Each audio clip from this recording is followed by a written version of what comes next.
hates. This is Mike Goldberg, and it is all over. Just like that.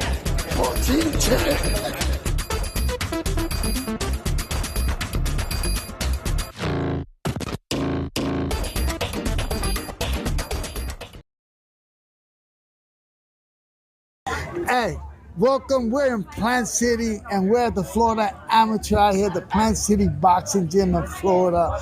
And I have the pleasure to talk to a friend, coach, trainer, cut man, advisor, a man of faith, Coach James, man. Welcome, man. Always good to talk to you, man. What's going on, Mr. Beast, Coach? Welcome to Plant City, man. Always working with professional fighters, bare knuckle fighters, but yes, it all starts here, man. Tell me a little bit about the amateurs. Absolutely, man. The amateurs is where it all starts at. I respect the amateurs more than I can on the professional level, because once the amateurs weigh in, here's the thing of the comparison. They have no, searches they can do. Sometimes, people get where they, start, doing the video recording and everything, but the amateurs weigh in, we go eat, come back, look at the roster. They still don't know who they're fighting until they get before them. So amateurs, having a good amateur pedigree will take them a long way through the professional ranks. And if you know boxing, it's not a no-brainer that at least 10 of 7 of the greats did participate in some type of amateur or even Olympic, yes, sir, and became a world champion. Absolutely. And on the same token, I'm a proponent for saying this: out of 100, 1 might make it. Out of 1,000, 2 may make it, because of the distractions, because of the commitment and the dedication that this sport solely takes. You gotta have them things. You gotta have them. A lot of people think they can do it because their friends are doing it, and a lot of people think that they go to a gym where a champion is gonna make them champion. No, what are you bringing to the table? This is an individual sport. Even though you may have a team, you still got to get in that square circle alone. So I don't care if I got Magic, Jordan, and Bird in that corner. I still got to take that free throw. That's right. Absolutely. Absolutely. Perfect analogy. Hey, James, you're Yes, definitely here. You're smiling, but when that bell rings, it's all business. You brought your little bambinos with you. Who you got representing Yes, sir. Batterstone coaching? We got we have legend LaDonna Johnson, and we have Yadiel Reynoso. And can you tell me the weight and the ages? Absolutely. Age. This is Legend's first fight. His age is 12, and he's at 74 pounds. And we'll see what he got. He's the very first bout of the night. And then we also have number 18, Yadi Reynoso, in his first fight as well, 147. And this is his first fight as well. Then we have big boy, Ariane Washpun. This is his 11th fight, and he is number 33, one before the last bout. So we just told him, hey, let's make it a co-main event thing from the, coming from the Battlezone team. Hey, let me not forget, man, because you got someone that is your other half, and Coach Stefan, man. Yes. I just saw, man. Just tell me a little bit about. I don't want to know about the relationship, because I know it's better than the one we have. But I don't make me jealous. No. But I want what's Stefan, because this man. I want. Coach Stefan. You guys sleep.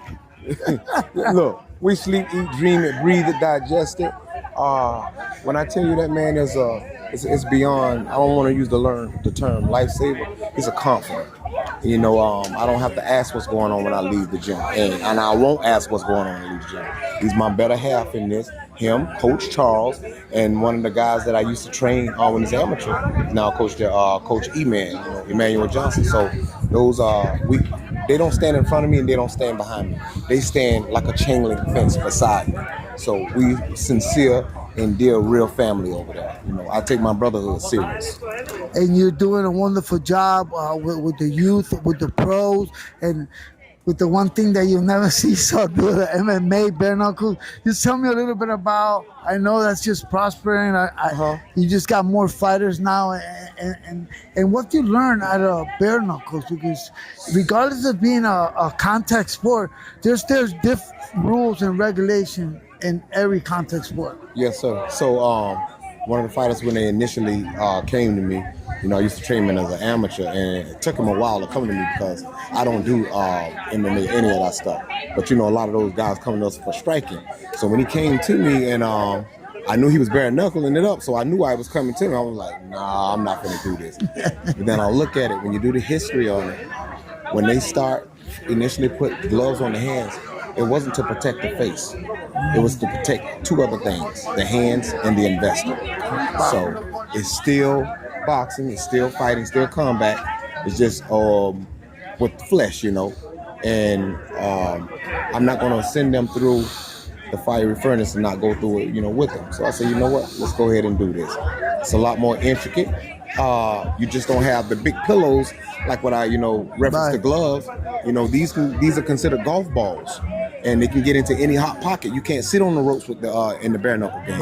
You got to do something. You got to get out of there. And these can get through any little spot, you know, between the arms, the elbows, and that's one thing you have to be committed to. Because when I initially saw it, you know, a person ain't got no reason but two reasons to be fighting like that. Protect your family member or yourself. That's a serious game, it is. And I always say you might have to have a little more heart, because from professional boxers ourselves, with person, you know, I'll fight anybody, but that, I think about it. Yes, sir. You know, what you want to say is Thanksgiving, man. What you grateful for this Thanksgiving, man? And not only go ahead and get a chance to. Go ahead, man. Not only just for holidays, I'm thankful for every day. As long as that sky is blue and the grass is green, it's always good. Now, when it's vice versa, now we got a problem. But you know, anytime we wake up to see something that we pretty much don't like or that aggravates us, it's evidence that we're there to see that for a purpose and reason, because we are pretty much there to be the ones to change it. So I don't have good days. I don't have bad days, I'm sorry. We only got good days and necessary days. Good days and let me see how strong you are days. We are what we believe.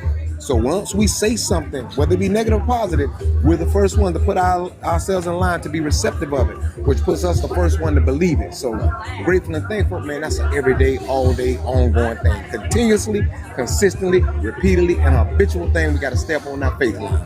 That's what I'm talking about. You got coaches, but then you got the ones that separate coaches from good ones. And in my book, this guy's all around the total package. Thank you, James. Happy holidays, man. Merry Christmas. And I hope to see you, man. And I love you to the heavens and back. Hey, always man. glad to see you, sir, and have you. And guys, tune in.